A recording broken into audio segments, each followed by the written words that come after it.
Ein Gehirn ist ja nicht statisch. Ist ja nicht wie so eine Festplatte, die immer gleich funktioniert. Oder hier, wenn ich dieses Radio nehme. Das Radio kann ich morgens um 2 Uhr anschalten, dann funktioniert es. Und nachmittags um 3 funktioniert es auch. Es funktioniert immer. Also so. Und beim Gehirn ist es nicht so. Es verändert sich. Dieses Radio wird auch in 10 Jahren, wenn du nichts machst, steht es immer noch so da. Und beim Gehirn ist es nicht so mechanisch fest, sondern die Art, wie du es benutzt, das sagt auch schon viel darüber aus, wie dein Gehirn ist, wie es sich organisch umbaut. Man sagt Plastizität dazu, also die Formbarkeit. Und du kannst auch so ein bisschen dir selber in einem gewissen Rahmen die Möglichkeiten auch geben, zu denken, indem du bestimmte Denkfähigkeiten trainierst. Es gab jetzt eine Studie dieses Jahr, die haben untersucht, was passiert, wenn man beim Smartphone das wegnimmt, was es smart macht, nämlich das Internet. Und was haben die gemacht? Die haben 2 Gruppen gehabt. Die eine Gruppe hat quasi Smartphones so benutzt, wie man sie benutzt. Und bei der anderen Gruppe hat man alle Internetfunktionen geblockt. Der Rest ging aber. Also man konnte immer noch Spiele spielen, man konnte SMS versenden, man konnte Fotos machen, das ging alles. So, und das Ergebnis war, nach wenigen Wochen, ich meine 2 oder 3 Wochen, waren die Teilnehmer, es waren Erwachsene, waren kognitiv 10 Jahre jünger. Konnten sich also so konzentrieren wie eine Altersgruppe, die 10 Jahre jünger war im Durchschnitt. Die Aufmerksamkeit, Arbeitsgedächtnis, alles verbessert.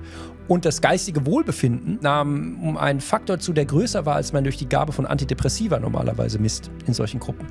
Was kann uns helfen, wieder klarer Informationen zu konsumieren? Also mit mehr Bewusstsein. Das erste. Super geiles Gefühl. Das ist kein Zufall. Den Menschen ist nicht klar, was da oben abgeht. Mindseed mit Leon Heimann. Herzlich willkommen beim Mindseed Podcast, deinem Ort für mentale Gesundheit und persönliche Entwicklung. Schön, dass ihr dabei seid. Ich bin euer Host Leon Heimann. In dieser Folge spreche ich mit Henning Beck, Neurowissenschaftler, Biochemiker und Autor, über unser Denken in einer Welt permanenter Ablenkung.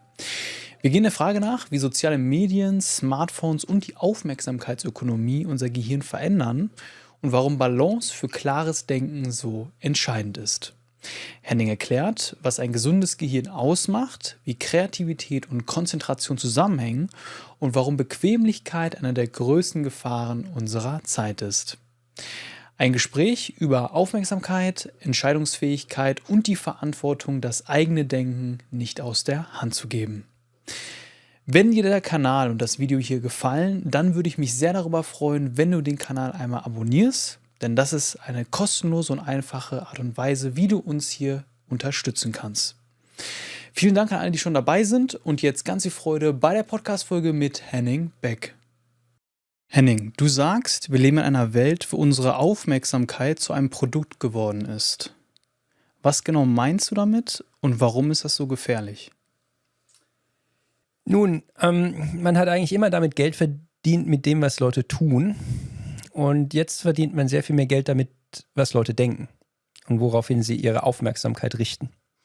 Und weil wir die technischen Möglichkeiten haben, das jetzt zu messen, also wir können ja messen, wie lange Leute ein Video anschauen oder welche Musik sie hören, ist es jetzt möglich, das jetzt in Geld zu verwandeln. Also ich kann sagen, Leute, die viel diese Videos geschaut haben, viele diese Bücher geschaut haben, denen spiele ich entsprechend Werbung aus.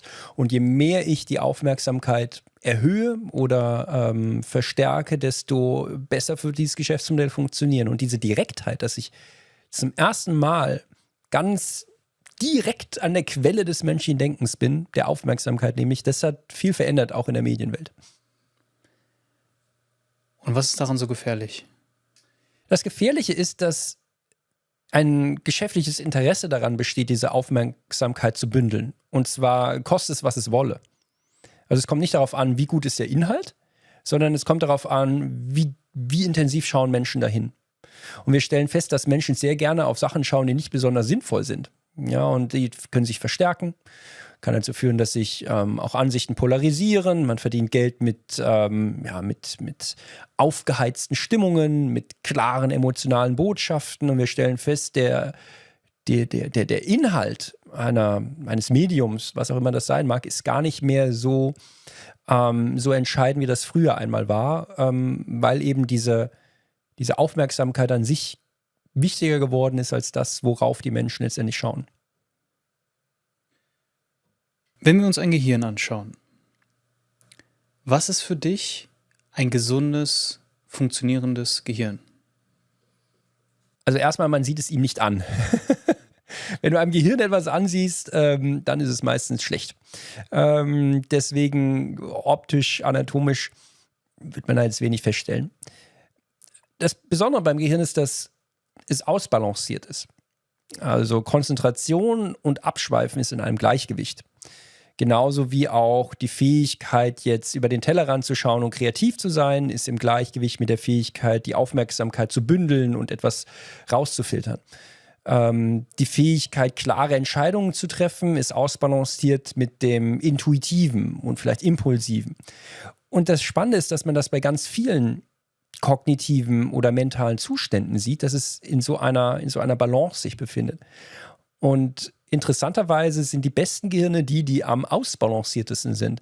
Nicht die besonders gut eine Sache können, weil dann zahlst du immer einen Preis, sondern die das alles in so einer Balance halten. Also Beispiel, wenn du jetzt, angenommen, du nimmst jetzt irgendwie ein Medikament oder eine Droge oder was auch immer und die sorgt dafür, dass du dich sehr viel besser konzentrieren kannst. Ritalin zum Beispiel. Ja. Das würde dann dafür sorgen, dass du auf der anderen Seite weniger gut abschweifen kannst oder das, was man Mind-Wandering nennt, das gedankliche Umherwandern, wird dadurch unterdrückt. Also diese Menschen haben diesen Teil der Kreativität einfach nicht zur Verfügung. Und umgekehrt, wenn du jetzt Drogen nimmst, die halt dieses Abschweifen fördern und du springst gedanklich viel umher, zahlst du den Preis, dass du deine Ideen nicht verdichten kannst und zielführend aufkonzentrieren kannst. Also kurzum, ist es immer in so einer Balance und das ist letztendlich das, was ein gesunder Lebensstil oder Lebenswandel oder gute Maßnahmen immer im Fokus haben sollten, dass es um dieses Ausgeglichene des Denkens geht. Okay, das heißt, das Gehirn versucht immer in Balance zu bleiben und sind dann dementsprechend auch verschiedene Gehirnareale aktiv. Wenn ich mich zum Beispiel konzentriere, ist ein anderes Areal aktiv als zum Beispiel, wenn ich abschweife? Ja, das ist sogar recht gut messbar. Es gibt ein Areal, was nur dafür zuständig oder auch dafür zuständig ist, gedanklich umherzuwandern. Das hat man festgestellt, als man Menschen in so einen funktionellen Kernspintomographen, Hirnscanner gelegt hat. Ja, und dann muss man so ein Basislevel erstmal messen. Bevor ich messe, was passiert, wenn einer einen Elefant sieht, muss ich erstmal wissen, was passiert, wenn einer gar nichts sieht. So quasi was ist das Grundrauschen. So, dann zeigt man denen so ein Kreuz oder irgendwie so einen Punkt, den sie fixieren sollen. Und dann stellt man fest, da ist ja ziemlich viel los in dem Moment im Gehirn. Es ist nicht so, dass da nichts passiert, sondern wenn du deine Gedanken beobachtest, wenn du an nichts denken sollst, es geht gar nicht. Du denkst immer an irgendwas. Also selbst wenn du versuchst, gar nicht zu denken, musst wirklich sehr, sehr konsequent Meditation über viele Jahre perfektioniert haben, um wirklich einen Zustand des Wenigdenkens zu erreichen, weil du denkst immer an irgendwas. Irgendwas geht dir durch den Kopf rum. Und die Region, die dafür zuständig ist, das sogenannte Grundeinstellungsnetzwerk, hat man genau deswegen so genannt, weil es die Grundeinstellung ist, unseres Denkens umherzuwandern. Und das liegt eher so im hinteren seitlichen Bereich des Kopfes und kontrastiert eigentlich mit Arealen, die eher so im vorderen Bereich sind, wenn du dich jetzt bewusst und fokussiert einer Aufgabe widmest. Und dann siehst du quasi, dann sind vordere Hirnareale aktiv im Stirnhirnbereich, präfrontaler Kortex. Und wenn du abschweißt, gedanklich sind Areale im Grundeinstellungsnetzwerk aktiv. Das Spannende ist, es gibt so wie so eine Art Türsteher zum Bewusstsein, zu diesem bewusst denkenden, fokussierten, frontalen Gehirn. Und diese Filterstationen sorgen dafür, dass viele unterbewusste Ideen gar nicht ins Bewusstsein kommen. Sondern es kommen eigentlich nur Ideen ins Bewusstsein, die vorher schon so einen Qualitätscheck durchlaufen haben, die irgendwie in der Form plausibel sind. Und wie gesagt, dafür gibt es eigene Hirnregionen quasi auf halber Strecke zwischen frontalem Gehirn und Grundeinstellungsnetzwerk. Und was für Gedanken sind das dann, die der Türsteher nicht durchlässt? Also hat der da einen gewissen Filter? Also weiß man das? In der Regel kommen, sagen wir mal andersrum, was kommt durch? Es kommt das durch, was zu der Problemstellung oder zu der Aufgabe, die du bearbeiten wolltest, passen könnte in irgendeiner Form. Also du denkst über irgendwas nach, du möchtest was einkaufen, du möchtest was kochen oder du musst an der Arbeit ein Projekt bearbeiten, irgendwas. So, das heißt, wenn du diese Rahmenbedingungen vorher definierst, sind das quasi die Filterkriterien, nach denen dann ausgewählt wird, passt das zu dem, um was es eigentlich geht oder nicht. Das ist ein bisschen der Unterschied auch zwischen Fantasie und Kreativität. Also fantasievoll ist alles, was irgendwie ist. Ich kann alles Mögliche, kann Farben an die Wand werfen, ohne Sinn und Verstand. Ich kann es trotzdem irgendwie fantasievoll bezeichnen, ja? Wenn ich mich einfach dem Prozess hingebe. Kreativität wäre diese Filterstation. Ideen, die ich habe, wenn ich die mit dem Problem kombiniere und quasi so andocke, dann habe ich eine clevere Lösung entwickelt. Sie ist lösungsorientiert, Kreativität. Sie ist absichtsvoll, sie ist zielorientiert. Das ist eine Art, Probleme zu lösen, neuartig. Und diese Filterstation im Großhirn, vordere Gürtelrinde ist übrigens ein Teil dieses Systems, anteriorer singulärer Cortex. Und diese Region, unter anderem diese Region, sorgen dafür, dass einiges, was wir unterbewusst entwickeln, gar nicht ins Bewusstsein durchdringt, weil es nicht zu dem passt, was wir haben wollen.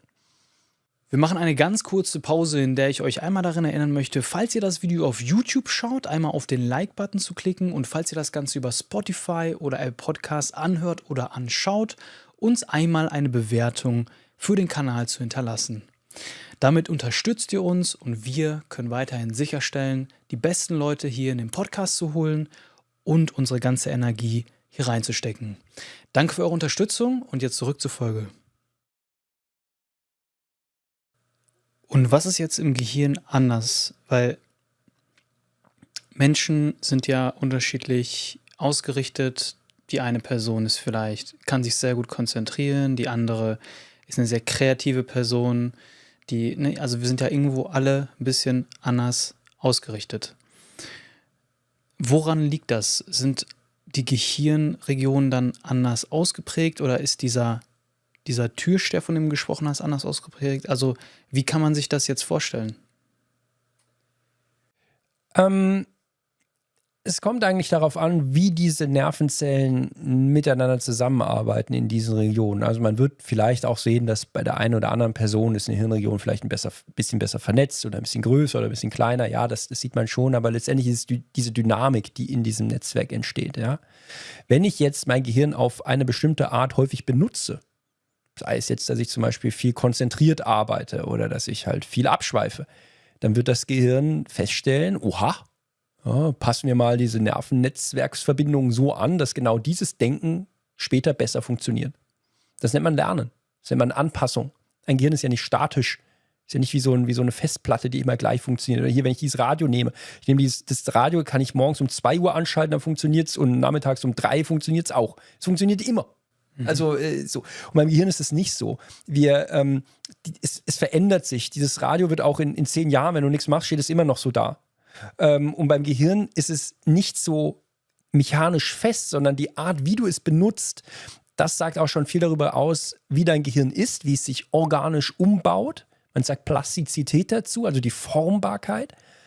Und zum Zweiten, du kannst auch so ein bisschen dir selber in einem gewissen Rahmen die Möglichkeiten auch geben, zu denken, indem du bestimmte Denkfähigkeiten trainierst. Unabhängig davon, dass natürlich manche Sachen auch genetisch mitgegeben sind und dann kann man nicht so viel daran machen. Aber ein Gehirn ist von allen Organen wahrscheinlich das anpassungsfähigste. Okay, das heißt, wenn wir eine gewisse Tätigkeit haben und da zum Beispiel tagtäglich besonders kreativ sind, dann wird sich unser Gehirn auf diese Kreativität einstellen und da effizienter werden. Heißt das dann auch, dass, so wie ich das jetzt richtig verstanden habe, die Gehirne an sich erstmal gleich funktionieren, wenn wir geboren werden und dann die Ausrichtung, die wir später haben, also sind wir vielleicht etwas kreativer oder können wir uns besser konzentrieren, sind alles Lernprozesse? Nein. Also wir kommen auch mit unterschiedlichen genetischen Möglichkeiten zur Welt. Und manche Gehirne sind von der Art und Weise, wie schnell sie auf Reize reagieren, einfach besser als andere. Also die können sich einfach schneller anpassen zum Beispiel. Die Gene und die Umwelt sollte man auch nicht so getrennt sehen. Also in der modernen Forschung geht man davon aus, dass sich das gegenseitig beeinflusst. Also die Umwelt kann beeinflussen, welche Gene aktiviert werden. Und umgekehrt können auch Gene die Umwelt beeinflussen. Also ich gebe dir ein Beispiel. Angenommen, du bist ein Baby mit einem Gendefekt oder sagen wir mal eine Genveränderung. Diese Genveränderung sorgt dafür, dass du viel brabbelst. Du liegst jetzt die ganze Zeit in deinem Körbchen da, in deinem Bettchen so und brabbelst einfach viel. So, was wird passieren? Viele Menschen werden sich umdrehen zu diesem Kind und sagen, oh, das redet aber viel, das brabbelt ja. Und das heißt, viel mehr Menschen werden auf dieses Kind einreden. Dieses Kind wird also dadurch sehr viel mehr sprachlichen Input bekommen. Man redet einfach mehr mit diesem Kind. Und wozu könnte das führen? Mehr sprachlicher Input könnte das Kind tatsächlich mehr Sprachkompetenz erwerben, weil einfach mehr Leute mit diesem Kind sprechen. Und so haben sich auf einmal Gene, eine Umwelt geschaffen und die Umwelt wirkt dann wiederum auf das Gehirn ein. Und hier sieht man schon, es ist nicht entweder oder das eine gegen das andere. Es ist miteinander verwoben. Ja, und deswegen darf man nicht unterschätzen, dass Umwelt und ja, die Gene, die wir dabei haben, für sich genommen nichts aussagen, erst in Kombination. So wie beim Kochbuch. Im Kochbuch, da stehen Rezepte drin. Aber wenn du ein Kochbuch durchliest, weißt du nicht, wie gut das Essen schmeckt. Und wenn du bei einem Menschen in die Gene schaust, weißt du auch nicht, wie gut dieser Mensch denkt. Beim Kochen kommt es darauf an, welche Zutaten kaufst du, wie wird dieses Rezept zubereitet, wie gut ist der Koch, ja, also wie gut kannst du kochen. Und bei Genen ganz genauso. Wie ist die Umwelt? Welche Möglichkeiten haben diese Gene, sich auszuprägen? Und es ist nicht so das eine oder das andere. Okay, das heißt, es ist ein komplexes Zusammenspiel. Und du hast jetzt gerade von diesem Baby gesprochen, wo viele Menschen auf das Baby eingesprochen haben sozusagen. Und das dann eine höhere Sprachkompetenz dadurch eventuell erworben hat. Was passiert jetzt, wenn ich diesem Kind, diesem Baby, ein Handy gebe? Ich meine, 8 von den 10 meistgeschauten YouTube-Videos sind Kindervideos. Sind Videos, die man eigentlich abspielt, damit Kinder vor diesem YouTube-Kanal sitzen und sich da anschauen, wie irgendwelche Comicfiguren hin und her springen. Die durchschnittliche Nutzungszeit von unter 3-Jährigen liegt, meine ich, bei über einer Stunde am Tag, Bildschirmnutzungszeit. Die durchschnittliche, das muss man sich überlegen. Sitzen eine Stunde pro Tag vor einem Bildschirm.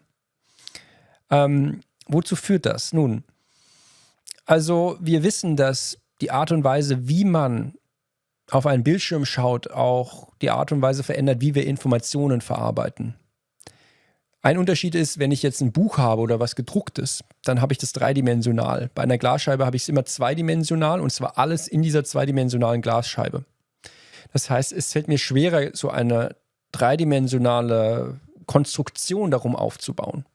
Und unser gesamtes Gedächtnis funktioniert über eine mentale Kartierung unserer Umwelt.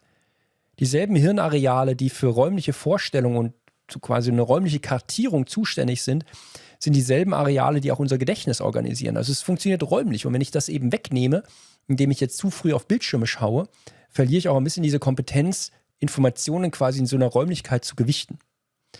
Das größere Problem ist allerdings, dass man die Fähigkeit verliert, geduldig zu sein vielleicht. Ja, also man wird ja dazu trainiert, dass es immer schnell knallen soll. Und du hattest ganz am Anfang schon gesagt, was ist das Problem unserer Aufmerksamkeitsökonomie? Das Problem ist, dass wir quasi so hochgejazzt werden und so immer angefüttert werden von dem nächsten Kick, von dem nächsten, was knallen soll, dass sich immer weiter so übertrumpft, dass wir extrem ungeduldig und rastlos werden. Und wenn man das Kindern schon sehr früh quasi mitgibt, verlieren sie diese Möglichkeit, sich intensiv und langsam einer Sache zu widmen. Ja, man springt einfach, man wird dazu trainiert, schnell hin und her zu springen. Und ich kann mich erinnern, meine Nichte, als die 2 war, meine Schwester und ich standen irgendwie da rum und hatten so ein Smartphone rausgeholt. Und ich weiß noch, wie meine Nichte, das war vielleicht das erste Mal, wo sie so ein Smartphone sieht und wie sie sofort diese Augen aufgehen und sofort geht die auf dieses Smartphone drauf. Die war erst 2, als wäre sie schon 100 Jahre süchtig nach diesem Ding. Weil diese Systeme so genial entwickelt sind, ein 2-jähriges Kind kann das bedienen. Und sofort ist da so dieses Verlangen nach diesen Bildern, nach diesen Reizen. Und das ist kognitiv problematisch, weil es führt dazu, dass man sich schlechter konzentrieren kann, Aufmerksamkeitsspanne sinkt, hin und her springen nimmt zu, weniger priorisieren möglich. Deswegen habe ich mit meiner Schwester die Regel gefunden, wir benutzen niemals Bildschirme vor den Kindern. Also kein Kind sollte mit einem Bildschirm um Aufmerksamkeit konkurrieren. Weil wenn das passiert, bist du wie so ein Mensch 2. Klasse. Ja, du wirst ausgebotet von einem Bildschirm. Was ist das für ein Signal, was ich an ein Kind dann sende? Mehr Respektlosigkeit geht ja gar nicht. Und deswegen müssen vor allem wir als erwachsene Menschen lernen, wie wir als Vorbild diese Geräte benutzen. Weil für uns ist es auch nicht einfach.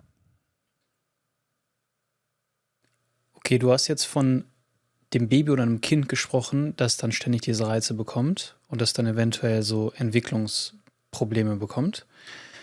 Was ist mit einem Erwachsenen? Ich zum Beispiel bin ohne Handy und so aufgewachsen, größtenteils. Ich habe erst so richtig ein Handy mit 17 gehabt, tatsächlich. Ein Smartphone oder ein Handy? Smartphone, davor hatte ich nicht wirklich ein Handy. Also ich durfte ab und zu mal das von jemand anderem verwenden. Aber ich hatte kein eigenes. Hattest du Handys in der Schule? Nee, ich nicht. Also Kollegen ja, aber ich durfte keins haben. Ich hatte sogar mal eins geschenkt bekommen und dann wurde es mir abgenommen. Und mit 17 bin ich Von aber wem? Von deinen Eltern oder Ja. von. Okay. Ja. Und dann Abgezockt auf dem Schulhof. Nee. Und dann abgezockt wurde ich mal auf dem Schulhof mit Yu-Gi-Oh! Karten, aber das ist eine andere Geschichte. So, das heißt, mit 17 bin ich ausgezogen, da habe ich zum ersten Mal ein Handy gehabt. Und jetzt aber ja auch mit meiner jetzigen Tätigkeit, also auch im Studium, aber auch in meiner jetzigen Tätigkeit, bin ich ja wirklich sehr viel am Bildschirm. Und ich frage mich manchmal, was macht das mit mir? Weil wir haben das ja auch noch, wir wissen das ja eigentlich noch gar nicht. Die Bildschirme sind ja so eine neuartige Erfindung eigentlich und dass wir auch so viel dran sind. Ich frage mich manchmal, wir wissen doch noch gar nicht, was das mit uns macht. Was ist mit mir in 30 Jahren oder so? Wir wissen es ja nicht 100%, aber was sind so die Ausblicke, die wir haben? Du hast ja gerade erklärt, was macht das mit Kindern und Babys? Was macht das auch mit Erwachsenen, die das jetzt sehr stark konsumieren? Also erstmal, ich finde es interessant, wie du sagst, du bist nicht mit Smartphones oder Handys in der Schule aufgewachsen. Ich würde übrigens sagen, das ist das eigentliche Kriterium zwischen Generationen. Ich würde gar nicht sagen, wann du geboren bist, sondern bist du mit dem Smartphone aufgewachsen oder nicht. Das sagt sehr viel mehr über den Charakter von einem Menschen aus, als das Jahr, in dem er geboren wurde. Kennst du noch, ich weiß nicht, du kennst die bestimmt, diese Nokias, Ja. die so mit so einer richtig dicken Gummischicht Ja. umrandet waren und wenn die so hingefallen sind, sind die so gesprungen. Das war die Zeit, also die waren so neu, kind of, als ich auf dem Gymnasium war. Welches Jahr war das gewesen? Da war ich wahrscheinlich so 15 oder so. Okay. Ja. Ich kann mich erinnern, mein erstes Handy hatte ich im Konfirmandenunterricht. Da war ich habe im Gottesdienst gesessen und hatte das Handy von meinem Vater, um nach Hause zu schreiben, wann der Gottesdienst zu Ende ist, wann wir dann essen können oder sowas. Und ich weiß noch, das muss gewesen sein 97, sowas rum. Und ich weiß noch, irgendwie hat einer neben mir gesessen und gesagt, was ist denn diese SMS? Was ist das? Wie alt warst du da? Ja, wie alt ist man denn da? 15 Ach sowas so, rum. ja. Ja. Ja, da kann man so eine Nachricht mit 160 Zeichen verschicken. Oh ja, okay, wofür braucht man das? Das ist ja komisch, das ist ja gar nichts. Und ich finde, ich hatte dann, das war mein erster Kontakt zu solchen Geräten, aber der Unterschied ist folgender. Es gab jetzt eine Studie dieses Jahr, die haben untersucht, was passiert, wenn man beim Smartphone das wegnimmt, was es smart macht, nämlich das Internet. Und was haben die gemacht? Die haben 2 Gruppen gehabt. Die eine Gruppe hat quasi Smartphones so benutzt, wie man sie benutzt. Und bei der anderen Gruppe hat man alle Internetfunktionen geblockt. Der Rest ging aber. Also man konnte immer noch Spiele spielen, man konnte SMS versenden, man konnte Fotos machen, das ging alles. So, und das Ergebnis war, nach wenigen Wochen, ich meine 2 oder 3 Wochen, waren die Teilnehmer, es waren Erwachsene, waren kognitiv 10 Jahre jünger. Konnten sich also so konzentrieren wie eine Altersgruppe, die 10 Jahre jünger war im Durchschnitt. Die Aufmerksamkeit, Arbeitsgedächtnis, alles verbessert. Und das geistige Wohlbefinden nahm um einen Faktor zu, der größer war, als man durch die Gabe von Antidepressiva normalerweise misst in solchen Gruppen. Also nur dadurch, dass du das Internet wegnimmst, hast du einen Effekt auf geistige Leistung und geistiges Wohlbefinden. Und das zeigt, dass ursächlich das Internet, der Zugang zum Internet dafür verantwortlich ist, dass wir diese Probleme haben im weitesten Sinne. Weil mit der ewigen Verfügbarkeit von Informationen hat sich unsere Nutzungsart geändert. Asa Raskin hat das Endloscrollen erfunden, 2006. Die Idee damals war gewesen, die einzige Seite, die kein Ende hat, war Google Maps. Wie wäre es, wenn man die Idee von Google Maps nimmt in eine App?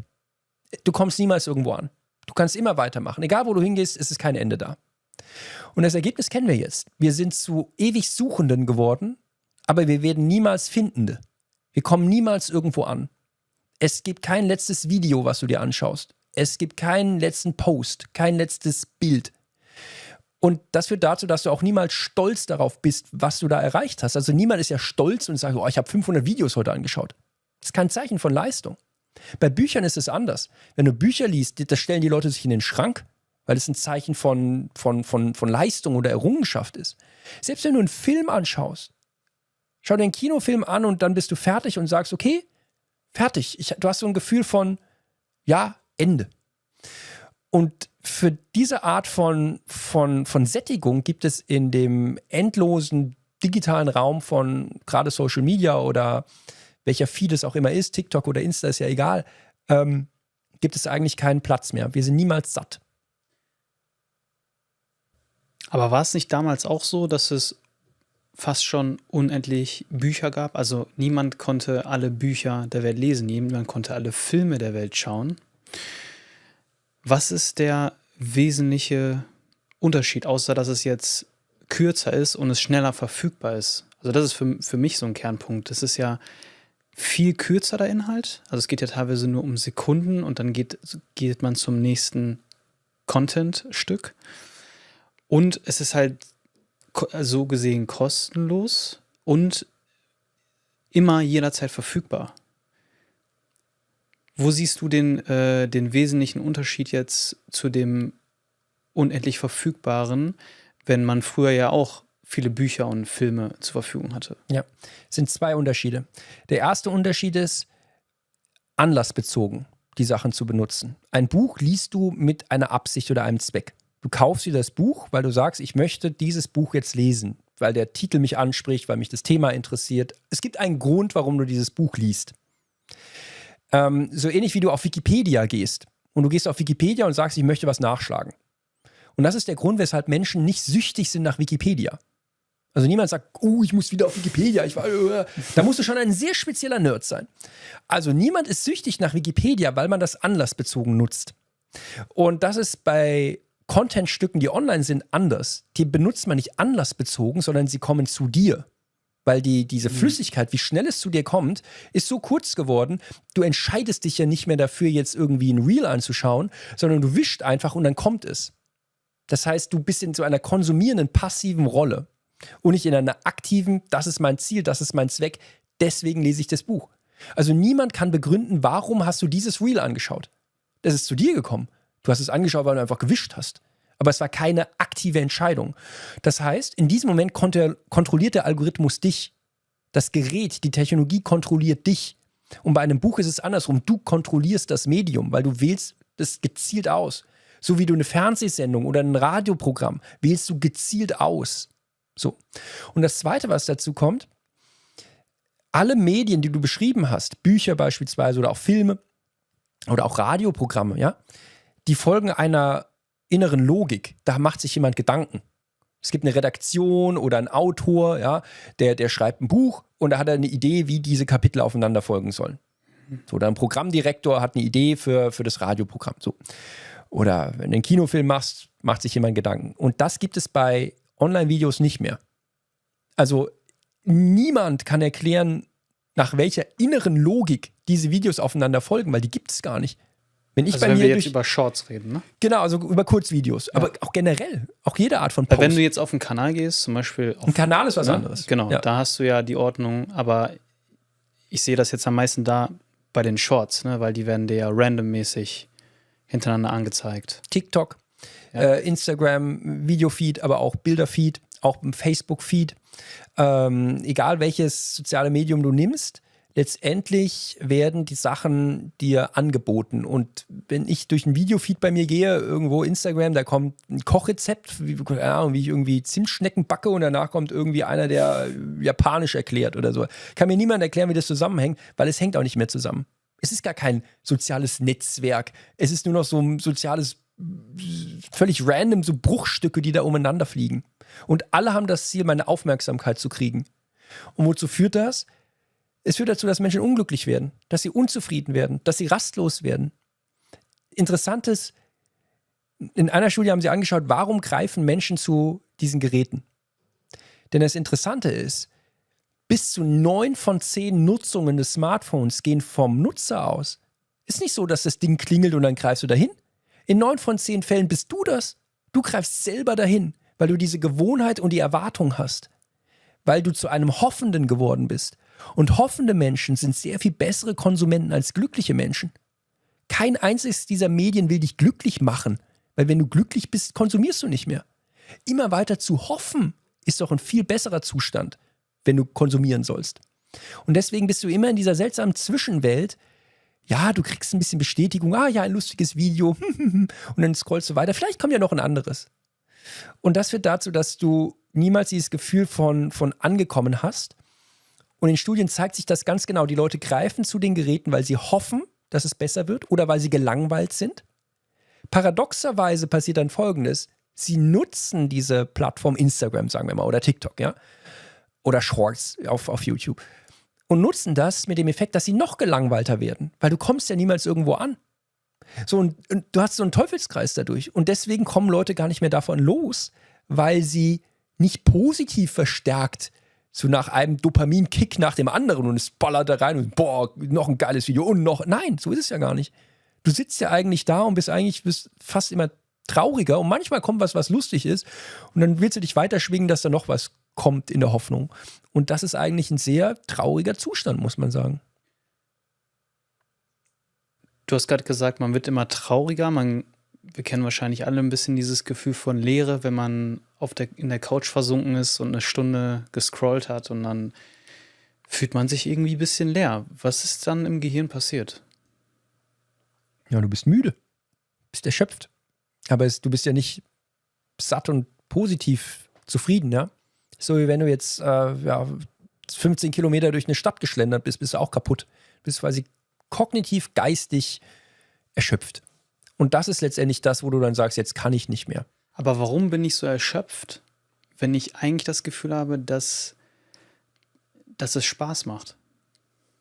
Ja, also in Umfragen macht es wenig Spaß. Also wenn du Leute fragst, macht es wirklich Spaß, jetzt viele Videos anzuschauen. Die Leute beschreiben das jetzt nicht so als rauschhaftes Erlebnis, wie geil das ist, noch ein Video und noch eins. Und sie kommen gar nicht mehr los, weil eins ist besser als das andere. Das passiert ja quasi nie. Das ist eigentlich sehr pervers, ne? Also eigentlich sehr paradox. Es ist eher so, dass du brauchst ja die Pause, um Infos zu verarbeiten. Ja, beim Essen ist ja auch so. Also ich esse morgens gerne Müsli. Wenn ich permanent Müsli esse, platze ich. So, und wenn ich permanent Informationen konsumiere, platze ich auch. Dann werde ich nämlich unkonzentriert, ich kann das Wichtige vom Unwichtigen nicht unterscheiden, ich werde rastlos, ich kann nicht abschalten, werde vergesslich. So, und wir brauchen im Gehirn quasi immer Phasen, wo sich das Nervennetzwerk regenerieren kann. Ja, wo es quasi die wichtigsten Infos sortiert, priorisiert, Unwichtiges rausschmeißt. Und dafür brauchen wir Zeit. Und wenn wir diese Zeit nicht haben, wenn wir jetzt eben, sagen wir mal, 1-2 Stunden am Stück auf so einer Plattform versacken, dann haben wir eben dieses Gefühl von wirklich Leere und Erschöpftsein, weil man diese Infos eigentlich gar nicht sortiert hat bis dahin. Das ist alles reingegangen, aber es ist nie so priorisiert und strukturiert worden, was tatsächlich auch gar nicht möglich wäre, ja, weil es gibt gar keine Struktur, die man da finden könnte. Was wir ja auch alle ganz selbstverständlich mittlerweile nutzen auf den sozialen Plattformen, ist den Like-Button. Und du hast ja den Erfinder des Like-Buttons getroffen. Ja, wir kennen uns jetzt entfernt, flüchtig. Ja, aber du hast ihn kennengelernt und hast dich damit beschäftigt. Was ist das für ein Mechanismus hinter dem Like-Button, den viele nicht sehen? Nun, also das ist quasi nochmal diese positive Verstärkung und diese Suche nach Bestätigung, wenn man sich online bewegt oder wenn man Content auch postet. Ja? Die fast zeitgleich zum Ich weiß gar nicht, was massiver war. Das Endlos-Scrollen oder der Like-Button. Ja, beide, im Prinzip diese beiden Features haben alles verändert.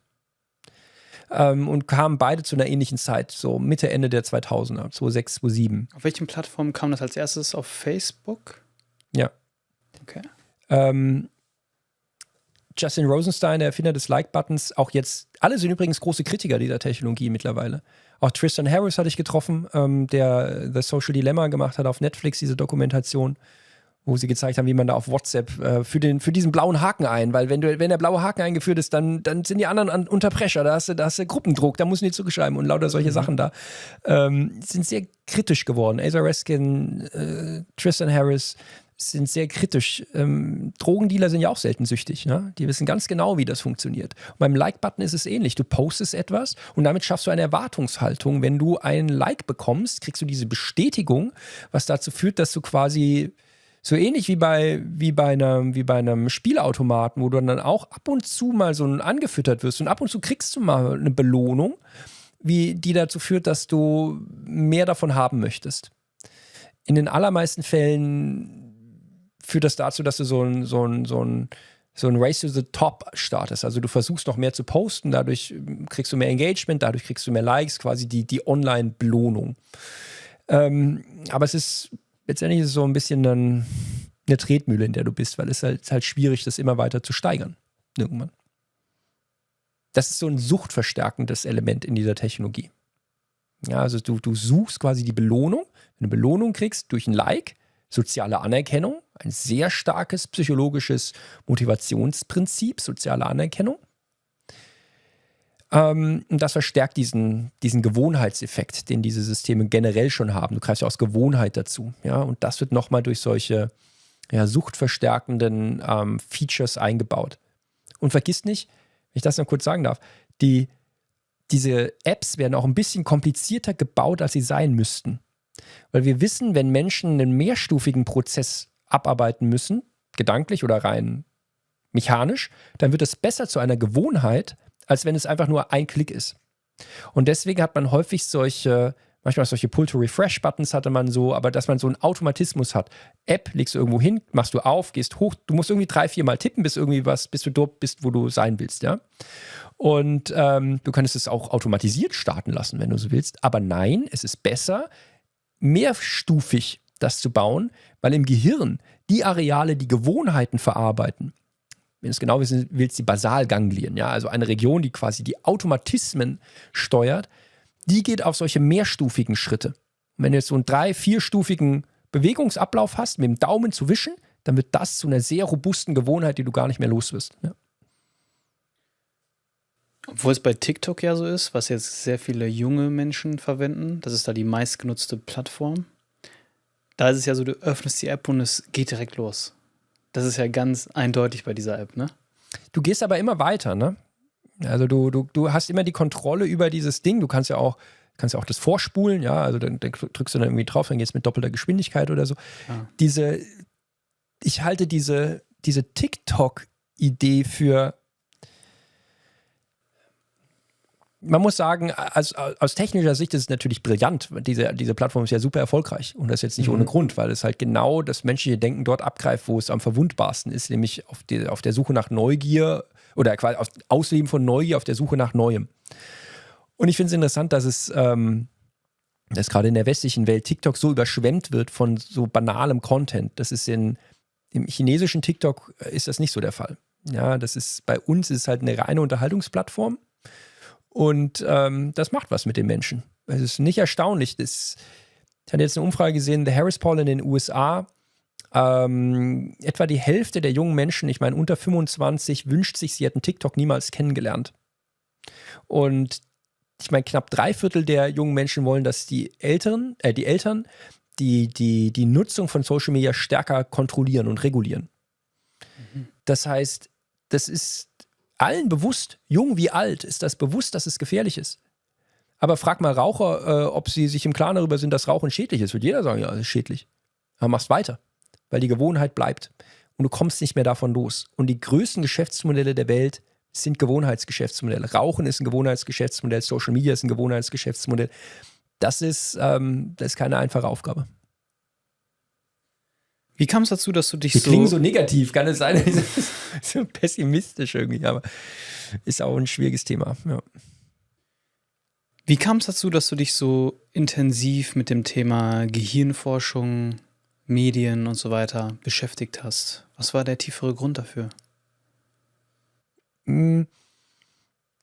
Schau, das Gehirn ist eigentlich das am best erforschten und am wenigsten verstandene Organ.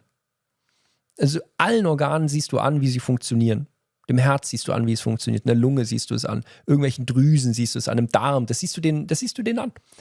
Aber im Gehirn siehst du gar nichts.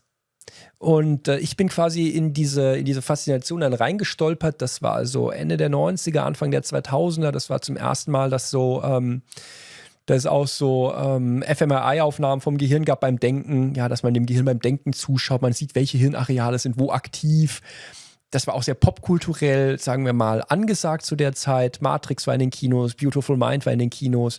Fing auch schon an, diese KI-Diskussion kam so langsam ins Rollen. Das war die Zeit, als Garry Kasparov von dem Schachcomputer Deep Blue geschlagen wurde. Da war schon, damals hieß es schon The Brain's Last Stand, war die Headline in Newsweek, das letzte Gefecht des Gehirns. Also all die Diskussionen, die wir jetzt mit KI haben, die hatten man damals auch schon gehabt, also Ende der 90er, Anfang der 2000er. Und das war auch so die Zeit, das hat mich sehr interessiert, dieses Denken, was ist Realität, wie erkennen wir, was wirklich ist, wie funktioniert das in unserem Kopf, ja. Diese Faszination lässt nicht nach, weil wir es immer noch nicht verstehen. Man erforscht es immer mehr und die Fragen werden eigentlich nicht weniger und das ist eigentlich wundervoll. Ja.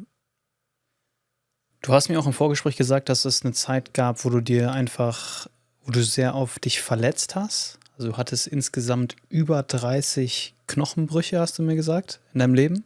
Ist schwer zu zählen irgendwann. Ja. Und da hast du gesagt, ist dir auch klar geworden, wie brüchig und gleichzeitig lebendig das Leben ist, was dich auch wiederum noch mehr zu dem Thema gezogen hat. Kannst du da nochmal den Zusammenhang erklären? Ja, also ich bin quasi schon verwundet auf die Welt gekommen, bin im Kaiserschnitt entbunden worden und bei der Geburt führte es dazu, dass irgendwie das Messer von diesem Chirurgen ging bei mir in den Rücken rein, weil es irgendwie so knapp war. Das heißt, ich war nie unverwundet. Seit ich auf der Welt bin, habe ich eine Wunde. Und ich bin viel Rennrad gefahren, fahre seit vielen Jahrzehnten Rennrad und man bricht sich doch einige Sachen, wenn man das macht. Und man erfährt im Zuge dieser, wie soll man das sagen, dieser Momente schon eine Körperlichkeit und man erkennt, dass es alles sehr schnell vorbei sein kann, was dazu führt, dass man das auch umso mehr zu schätzen weiß und auch natürlich auch Interesse entwickelt. Also wenn du siehst, wie ein Körper kaputt gehen kann, interessierst du dich auch dafür, wie der funktioniert. Ja, weil es eigentlich wunderbar ist. Niemand läuft durch die Gegend und feiert sich dafür, dass er 2 Beine hat, die er bewegen kann. Ja? Ich mache das. Ich hatte einen Sturz, ich habe mir die Wirbel gebrochen. Es war sehr knapp, dass ich nicht querschnittsgelähmt war. Die erste Nacht war es nicht klar, ob ich querschnittsgelähmt bin oder nicht. Und die Reflexe fielen aus in den Beinen. Und in einem Radrennen auch noch. Ja? Von 100 auf 0. Ja, ich war da weggefahren in einem Rennen. Ich meine, es war der amtierende U23-Europameister, ich weiß gar nicht mehr. Also wir waren gut unterwegs und ich fahre gegen so einen Pfosten und erinnere mich an nichts mehr. Und da erlebt man, wie schnell das vorbei sein kann. Und ich hatte in der Zeit auch, oder kurz vorher in Tübingen gearbeitet, auch im Bereich, da ging es darum, um Querschnittslähmung, wie können Nervenfasern auswachsen oder nicht, warum gibt es überhaupt Querschnittslähmung, ja? Und dann liegst du da selber und siehst, wie knapp das alles sein kann. 3 mm oder 8 mm mehr und dann wäre ich jetzt im Rollstuhl. Und dieser Moment der Verletzlichkeit oder der Verwundbarkeit sorgt auch dafür, dass du das dann mehr zu schätzen weißt. Also manchmal liege ich einfach da und denke mir, ich kann alle Körperteile bewegen. Das ist ja eigentlich super. Das macht man eigentlich viel zu selten, weil Gesundheit so selbstverständlich ist. Es ist nur dann wichtig, wenn sie weg ist, ja. Und hat es eigentlich nur verstärkt, dieses Interesse für dieses Faszination menschlicher Körper und das dann auch den Leuten mitzuteilen. Das ist das, was ich mache. Eigentlich mache ich das, seit ich lebe. Seit ich auf 2 Beinen laufen kann, mache ich das, ja. Wir haben ja gerade so ein bisschen über die modernen Gefahren gesprochen, auch für unser Gehirn, für unser Leben. Das hat dann ja auch Auswirkungen auf unser Leben. Was ist noch hilfreich zu verstehen über das Gehirn, was uns helfen kann, unsere Lebensweise zu reflektieren und uns somit dann besser fühlen lässt?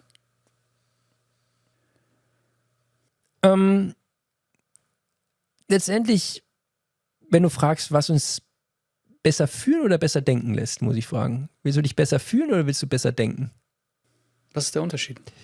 Der Unterschied ist, das eine kannst du begründen, das andere nicht. Über Gefühle verhandelst du nicht. Gefühle hat man. Gefühle sind keine Diskussionsgrundlage. Ja, ich kann ja nicht dein Gefühl wegverhandeln. Aber wenn wir darüber sprechen, wie denke ich besser, wie treffe ich bessere Entscheidungen im Sinne von, wie kann ich besser Verantwortung für Entscheidungen übernehmen, wie komme ich auf neuartigere Ideen, wie bleibe ich kritisch im Denken oder hinterfrage Sachen, wie ändere ich auch meine Ansichten. Das ist eine andere Kategorie, ja. Und ich finde, es ist interessant, dass wir in einer Zeit leben, in der das Gefühl sehr hoch geschätzt wird. Das war nicht immer so. Also vor wenigen Jahrzehnten war es noch so, dass Gefühle ist eigentlich gar nicht so wichtig. Welche Gefühle du hast, das machst du mit dir selber aus. Entscheidend ist letztendlich, was du leistest. Ja? Und ich finde, wir leben jetzt, interessant, weil du das sagst, ich finde, wir leben jetzt in einer Zeit, in der das Gefühl so eine Renaissance erlebt hat. Mhm. Und das hat positive und negative Seiten. Also das Positive ist keine Frage, wir können uns besser ausdrücken, wir müssen auch Gefühle nicht unterdrücken, was zu Spannungen oder Widersprüchen führen kann. Wir können das besser ausleben, wir finden Gleichgesinnte und Unterstützung und ja, dadurch auch eine Sicherheit im Leben. Auf der anderen Seite, in manchen Bereichen sind Gefühle oder Befindlichkeiten so stark geworden, dass man sie fast als Argumente einsetzt. Das wäre dann zu viel des Guten. Ja, wie ich schon gesagt habe, über Gefühle verhandelst du nicht. Ja, also Gefühle hat man. Und vielleicht ist das ein bisschen so eine Gegenentwicklung zu dieser technischen, kalten, effizienten Zeit, die wir hatten. Schau, wir hatten in den 90ern, in den 2000ern, in den 80ern, das war alles sehr geprägt von wissenschaftlichem, technischen Fortschritt. Aber wissenschaftlich-technischer Fortschritt macht die Menschen gesund, er macht sie alt, er macht sie vermögend, er macht sie satt. Aber er macht sie nicht in diesem Sinne glücklich. Ja, er macht sie jetzt auch nicht. Wissenschaft gibt kein Seelenheil. Du wirst ja nicht ein besserer Mensch, weil du älter wirst. Du bist ja auch nicht zufriedener, weil du jetzt gesünder bist. Das sind ja erstmal, das eine mag mit dem anderen ein bisschen zusammenhängen, aber das sind unterschiedliche Sachen. Und ich frage mich manchmal, ob wir jetzt in einer Zeit leben, in der wir so eine neue Form von Romantik erleben. Die Romantik kam auf die Aufklärung. Die Aufklärung war sehr prosaisch, sehr sachlich, technischer Fortschritt wurde da begründet. Dann kam Sturm und Drang und die Romantik quasi als Gegenentwurf zu diesem kalten, technischen, rationalen. Wir können die Welt rational erklären, ist ja schön. Aber wenn du alles rational erklären kannst, wo ist dann der Raum für das Glück oder für die emotionale Zufriedenheit, für das gute Gefühl?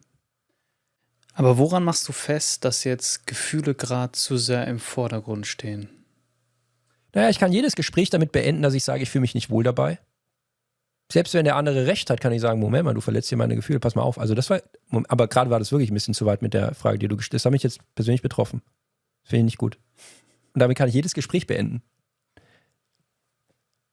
Auch wenn der andere recht hat, auch wenn der andere ein gutes Argument hat. Was ist daran nicht legitim, etwas zu beenden, wenn man sich nicht wohl in der Situation fühlt? Weil, wenn du dich nicht wohl fühlst, warum sollst du dann da bleiben? Du wirst deine Energie dann sowieso nicht dort vernünftig investieren können.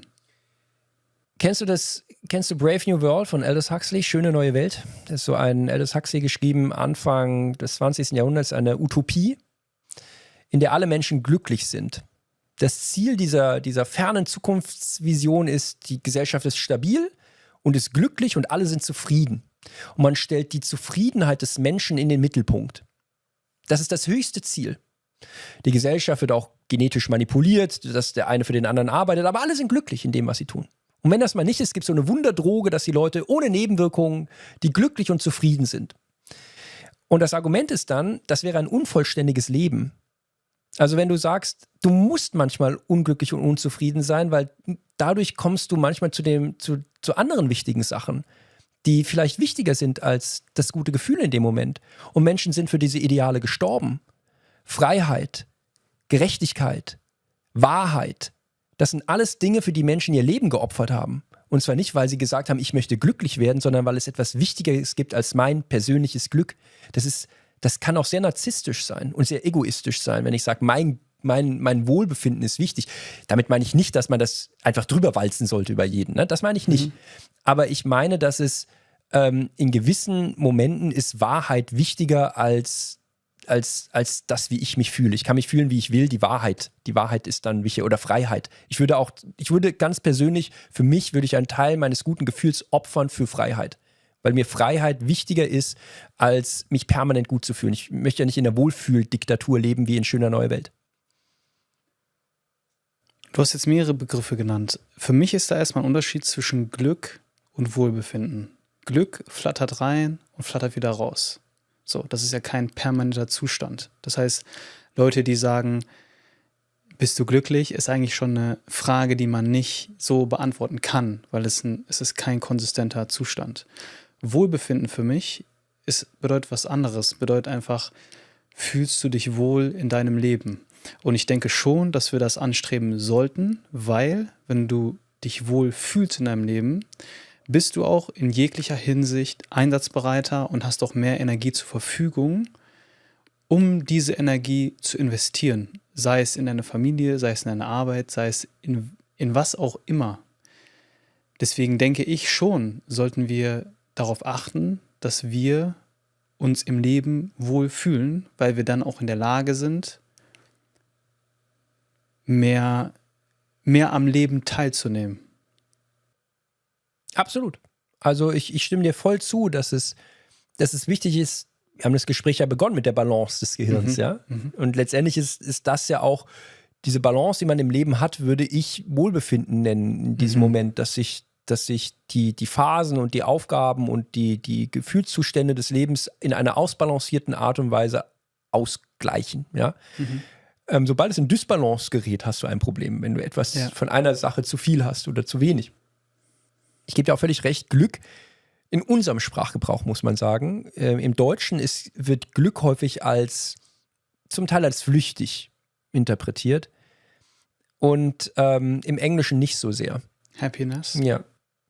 Und deswegen steht es auch in der amerikanischen Verfassung. Es ist ein Recht, das Streben nach Glück. Das klingt für uns Deutsche komisch, aber Pursuit of Happiness ist was anderes. Du hast die Möglichkeit, quasi diesen Zustand der Ausgeglichenheit, des Wohligen, der Freude, wie du es nennen möchtest, könntest du erreichen. Und es ist nicht das Recht auf Glück, sondern es ist das Recht auf Streben nach Glück. Weil wir wissen, glücklich zu werden ist schöner als glücklich zu sein. Glück ist, wie du ganz richtig sagst, kein dauerhafter Zustand. Er nutzt sich ab und das ist ganz wichtig, weil wenn ein dauerhafter Zustand wäre, Glück, dann wären Menschen sehr unproduktiv. Weil wenn du einmal glücklich bist, würdest du dich nie mehr ändern wollen. Und glückliche Menschen ändern nicht die Welt. Weil wenn du glücklich bist, gibt es überhaupt keine Notwendigkeit mehr, irgendwas zu tun. Du bist ja schon am Ende des Regenbogens angekommen. Das heißt, wenn du, und das ist ja das, was du in der Menschheitsgeschichte immer wieder siehst, schaust, was Menschen wirklich antreibt, es ist das Streben nach Glück, aber es ist nicht das Glück an sich. Dass das alles in einer Form von Wohlbefinden im Allgemeinen, in einer Ausgeglichenheit passiert, dass du nicht auf Reserve läufst oder dich selber ruinierst und mental oder geistig, emotional zugrunde richtest, völlig klar, völlig klar. Aber besteht der Kern des menschlichen Denkens nicht auch darin, besser werden zu wollen? Niemand steht ja auf und sagt, ich will schlechter sein als gestern. Wir alle haben den Anspruch, voranzuschreiten. Wir alle wollen frei sein. Wir wollen uns ausleben dürfen in dem, was wir tun. Wir wollen soziale Anerkennung. Und das ist das, was man in der Psychologie eigentlich viele Motivationstheorien als Kern des menschlichen Antriebs sieht. Diese Streben nach Verbesserung, Freiheit und sozialer Anerkennung. Und eins davon muss in irgendeiner Form gewährleistet sein, damit Menschen glücklich, zufrieden, freudvoll oder ausgeglichen in einem Wohlbefinden sind. Ja. Okay, ich finde es gut, dass wir es nochmal definiert haben, was wir unter Wohlbefinden verstehen. Ich möchte nochmal zurückkommen zur Frage, die ich vorhin gestellt hatte. Welche Funktionsweisen des Gehirns dürfen wir aus seiner Sicht besser verstehen, um unser Wohlbefinden zu steigern? Ein wichtiger Aspekt ist, den man immer wieder feststellt, ist häufig eine Frage der Geschwindigkeit und des Timings. Menschen werden zum Beispiel sehr viel zufriedener mit ihren Entscheidungen, wenn sie die schnell treffen. Die Entscheidungsflüssigkeit ist maßgeblich dafür, wie zufrieden man mit seiner Entscheidung ist. Und zwar jegliche Art von Entscheidungen. Lebensentscheidungen bis Kleinigkeiten. Also welchen Job du wählst, in welche Stadt du ziehst oder welches Essen du dir bestellst. Je schneller du entscheidest, nicht zu schnell, nicht überhastet. Also erstmal sich mit den Sachen beschäftigen, ja. Aber Menschen unterschätzen, dass es diesen Punkt gibt, an dem man entscheiden sollte und suchen dann häufig noch nach mehr Argumenten und noch mehr Ideen und hier noch irgendwie einen Punkt und da noch ein Faktum, um dann die beste Entscheidung zu treffen. Wenn du wartest, bis du alle Kriterien hast, um eine gute Entscheidung zu treffen, ist es meistens zu spät. Und die Studienlage ist hier ziemlich eindeutig, die Entscheidungsgeschwindigkeit ist am wichtigsten. Ich meine, es war letztes Jahr, da haben sie in Deutschland eine große Studie durchgeführt, über mehrere Wochen das Entscheidungsverhalten von Menschen getrackt. Die sollten immer sagen, was haben sie für Entscheidungen getroffen. Welches Essen haben sie bestellt oder was weiß ich, welche Bahn haben sie genommen oder so. So, und die hatten dann zigtausende von Einzelentscheidungen. Und dann haben sie untersucht, was führt dazu, dass die Menschen am Ende besonders zufrieden mit ihrer Entscheidung sind. Sagen, das war eine gute Entscheidung. Und das maßgebliche Kriterium ist, wie zügig haben sie diese Entscheidung getroffen. Diese Entscheidungsflüssigkeit ist das Wichtigste. Okay, also ich bin zum Beispiel eine Person, ich entscheide Sachen tatsächlich ziemlich schnell, habe dann aber auch festgestellt in der Vergangenheit, dass es manchmal zu schnell war. Damit bin ich auch nicht immer gut gefahren, weil dann habe ich manchmal einfach einen Fehler gemacht, den hätte man jetzt prüfen können, hätte man ein bisschen länger darüber nachgedacht. Für die Menschen, die sich jetzt gerade fragen, ja, aber was heißt denn jetzt zügig? Also gibt es da irgendwie etwas, woran ich mich orientieren kann? Weil ich neige vielleicht dazu, sehr schnell Entscheidungen zu treffen oder immer super lange drüber nachzudenken. Was ist also woran kann ich mich orientieren? Was heißt das denn jetzt zügig? Das kann man jetzt nicht an der Zeit festmachen, ja, weil es ist ja ein Unterschied, ob du jetzt beim Italiener irgendwie ein Essen bestellst oder ob du dich jetzt für eine Partnerin oder Partner für das Leben entscheidest. Das sind ja unterschiedliche Dinge. Es ist eher eine Frage, du gehst ja erst auf ein Problem drauf, du willst dich entscheiden. So, und du sammelst dann am Anfang Informationen, um diese Entscheidung zu treffen. So, und dann gibt es den Punkt, an dem man überlegt und abwägt. Und das ist meistens der Punkt, an dem, also man nimmt das auf, denkt nochmal drüber nach und das Gehirn hat meistens die Entscheidung da schon getroffen. Denn unterbewusst werden Entscheidungen sehr schnell gefällt und zwar nach einem höchst emotionalen Prozess. Es ist nicht rational, dass das Gehirn so wie so ein Roboter, wir haben das als Leitvorstellung, ja, wir müssen da besonders langsam und fokussiert und rational an die Sachen drangehen. Es gibt nur einen Bereich im Leben, wo du das machen musst, wenn du an der Börse bist. Ja, wenn du wirklich Aktien kaufst, Finanzgeschäfte, da bitte werde zu einem Roboter. Ja, aber im Leben nicht. Im restlichen Leben wägen wir nicht Argumente ab, sondern das Gehirn trifft die Entscheidung. Will ich's oder will ich's nicht? Will ich eine Belohnung erreichen, will ich was Gutes erreichen, will ich eine Bestrafung vermeiden? Das ist das Hauptframing. Und meistens kann man das rauskitzeln, indem man sich selber dann kurz unter Druck oder Zeitdruck beispielsweise setzt. Also du kommst nicht weiter. Du weißt nicht, soll ich jetzt das Auto A oder B kaufen? Soll ich in die Stadt A oder B ziehen? Soll ich den Job A oder B annehmen? Soll ich Pizza oder Pasta essen? So, dann würfel doch.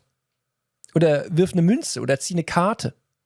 Und in dem Moment, wo du diesen Würfel loslässt, da hoffst du schon, welche Zahl oben liegen sollte. Oder wenn du diese Münze wirfst, hoffst du schon, was rauskommen sollte. Weil unterbewusst hast du es häufig getroffen. Aber erst nachdem du dich mit diesen Informationen aufgeladen hast und dann überlegst, was mache ich jetzt? In dem ersten Moment, wo du anfängst zu grübeln, ja, könnte es anders sein? Ja, klar, okay. Dann sich kurz unter Druck setzen. Also ich nutze es zum Beispiel, einfache Heuristik, wenn ich essen gehe, ich gucke immer auf die Karte und dann gibt es ja ein großes Angebot und ich schaue da so drüber und ich lese mir das alles durch und schon, ja, okay. Ich entscheide aber nicht. Ich entscheide, wenn die Bedienung kommt und fragt, was möchte ich, nämlich das Erste, was mir in den Sinn kommt. Weil das Gehirn unterbewusst das alles schon abgewogen hat. Ich mache mir gar nicht mehr die Arbeit, darüber nachzudenken. Ach ja, ein Salat dazu oder nicht. Ich lasse mich einfach so ein bisschen von meinen Gelüsten leiten. Und die Entscheidungsforschung ist da ziemlich eindeutig, dass das in der Regel die besten Entscheidungen sind. Okay, also schnelle Entscheidungen treffen, zügige Entscheidungen treffen. Was noch? Die Abwechslung. Ja, also viele Menschen schaffen sich im Laufe der Zeit so eine Monotonie und so eine Regelmäßigkeit, weil es auch eine Sicherheit gibt. Die größte Angst, die Urangst, die allen anderen Ängsten zugrunde liegt, ist die Angst vor Kontrollverlust. Man kann praktisch alle Ängste, die Menschen haben, auf die Angst vor Kontrollverlust zurückführen. So was machen Menschen deswegen. Sie versuchen, sich ihr Leben zu strukturieren und Routinen einzubauen und Regelmäßigkeiten. Viele Menschen fahren, gerade wenn sie älter werden, immer in die ähnliche Urlaubsregion oder ins gleiche Hotel. Man nimmt den gleichen Weg zur Arbeit. Man schaut die gleichen Fernsehprogramme, schaut die gleichen Nachrichten, isst ähnliche Sachen, isst morgens immer seinen Toast mit Ei oder sein Müsli. Und im Laufe der Zeit wird das Leben von Menschen, je älter sie werden, immer regelmäßiger und auch auf eine Art immer vorhersehbarer. Und das gibt dir Sicherheit und Kontrolle. Und niemand soll jetzt sein Leben in die Tonne kloppen und neu anfangen. Aber von Zeit zu Zeit zu sagen, könnte ich das auch anders machen? Kann ich das zu testen, mal einen anderen Weg zu nehmen, was anderes zu kosten, was anderes zu konsumieren? Und die besten Tipps sind eigentlich immer Raumwechsel dafür, Reisen wirklich an andere Orte, mal irgendwo hinfahren, wo man noch nicht war. Ich habe zum Beispiel bei mir zu Hause hängt eine riesige Deutschlandkarte bei mir im Flur. Und da habe ich dran gepinnt, wo ich schon war und wo ich gerne noch hin möchte.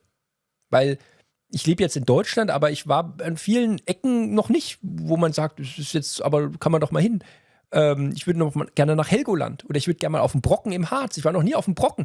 Muss ich mal hin. Ich habe da so ein grünes Fähnchen drauf, ein rotes Fähnchen ist da drauf. Und ich muss auf diesen Brocken. Oder Neuschwanstein. Mag ja kitschig sein, aber ich will es halt mal sehen.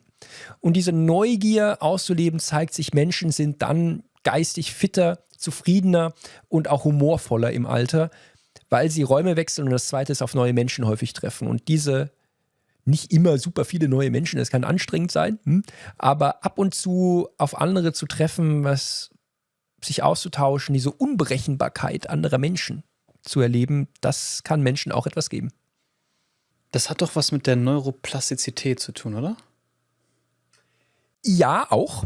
Neuroplastizität, quasi die Fähigkeit des Gehirns, sich anzupassen, auch zu justieren. Verbindungen werden verstärkt und abgeschwächt, je nachdem, wie du lebst, ja. Und klar, du trainierst natürlich auch diese Fähigkeit, dich anzupassen, wenn du dich anderen Situationen aussetzt.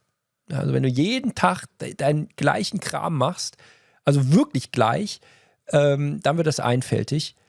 Es sei denn, du würzt das ab und zu mit was anderem. Und diese Balance ist ganz interessant. Von Immanuel Kant wird beschrieben, dass er das gemacht hat.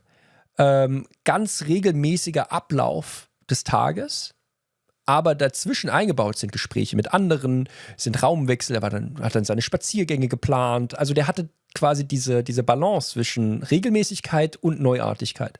Von Eminem wird das auch beschrieben. Gibt ein Interview mit Aiken, wo er beschreibt, wie Eminem arbeitet. Eminem geht morgens, hat er gesagt, kommt morgens ins Studio, um 9 Uhr fängt er an, dann macht er seine Mittagspause, dann macht er nochmal ein kurzes Päuschen und um 5 Uhr geht er nach Hause.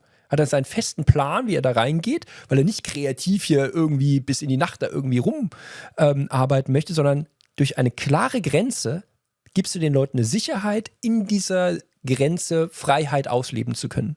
Ja, da kann man was machen, da trifft man andere, wechselt den Raum, aber es ist so diese Balance, hier haben wir es wieder. Es ist diese Balance zwischen Kontrolle, Sicherheit und Abwechslung und Neuartigkeit. Also zügige Entscheidungen, Abwechslung. Und was ist mit der Aufmerksamkeit, über die wir ganz am Anfang gesprochen haben? Ich finde, hier ist, das hatten wir auch schon gesagt, auch eine Form von Kontrolle zurückzugewinnen ist, sich zu fragen, wofür mache ich das?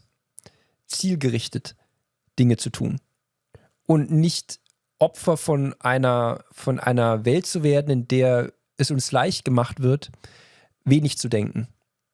Und ein großes Problem unserer Zeit, was uns unglücklich werden lässt, ist, dass wir die Fähigkeit verlieren, die Frage zu beantworten, wofür mache ich das eigentlich? Und immer wenn du das Gefühl hast, sei es jetzt, dass du irgendwo durchscrollst, ja, oder irgendwie einfach was tust und weißt gar nicht mehr, wozu, ja, das sind eigentlich die Momente, wo Menschen dann unglücklich werden, ausbrennen oder ja, so eine Form von Unzufriedenheit entwickeln. Und eigentlich müsste man mehr vom Ende her denken, zu fragen, wo will ich hin? Und wenn das mein Ziel ist, wie komme ich auch dahin? Weil das hilft dir dann auch mal schwere Zeiten zu durchstehen. Auf jeden Fall hilft es dir, eine gewisse Sicherheit dann in deinem Leben auch zu geben. Ja. Du hast gesagt, es ist nicht die Ablenkung, die uns ablenkt. Was meinst du damit? Ja, wir selber sind es. Wir selber suchen nach anderen Dingen, die uns aus diesem Moment rausreißen. Wie gesagt, die allermeisten Nutzungen von einem Smartphone gehen von uns selber aus. Aber warum suchen wir nach Dingen, die uns aus dem Moment rausreißen? Weil das der stärkste Trieb des Menschen ist. Der stärkste Trieb des Menschen mit Abstand, stärker als alle anderen Triebe, die dir gerade einfallen, ist, Informationen zu bekommen. Menschen halten es nicht aus, keine Informationen zu bekommen. Das ist eine Foltermethode. Isolationshaft ist eine Foltermethode. Wenn du Menschen von Informationen abkapselst, gehen die kaputt. Das Erste, was Menschen machen, wenn sie auf die Welt kommen, okay, sie schreien, sie essen und sie machen die Windel voll. Aber das Wichtigste für ein Gehirn ist, wo ist die Information? Wo sind Sinnesreize? Wo ist was Neues? Und diese Neugier, tatsächlich bereit zu sein, etwas Unerwartetes zu erleben, überrascht zu werden, das ist der stärkste Trieb und das älteste Prinzip des menschlichen Denkens, weil das etwas ist, was uns wirklich voranbringt. Ja, das lässt uns frei werden, es lässt uns die Dinge hinterfragen, sonst würden wir immer noch in irgendeiner Steinzeithöhle sitzen oder in irgendeiner Savanne. Nein, Menschen haben alle Kontinente besiedelt. Das einzige Lebewesen, was alle Kontinente besiedelt hat. Weil wir auf Ideen kommen, wenn die Zeiten hart werden, weil wir miteinander kooperieren. Du hast weiße Augäpfel. Der Mensch ist der einzige Primat, also Menschenaffe, wenn man so will, der weiße Augäpfel hat. Schimpansen haben keine weißen Augäpfel, die haben dunkle Augäpfel. Und die Theorie in der Evolution ist, wenn du weiße Augäpfel hast, kannst du sehen, wo der andere hinschaut. Du kannst sehr viel besser den Blick des anderen deuten und dich sehr viel besser in die andere Position hineinversetzen dadurch. Empathie und Kooperation, das ist etwas, was uns als Menschen stark macht.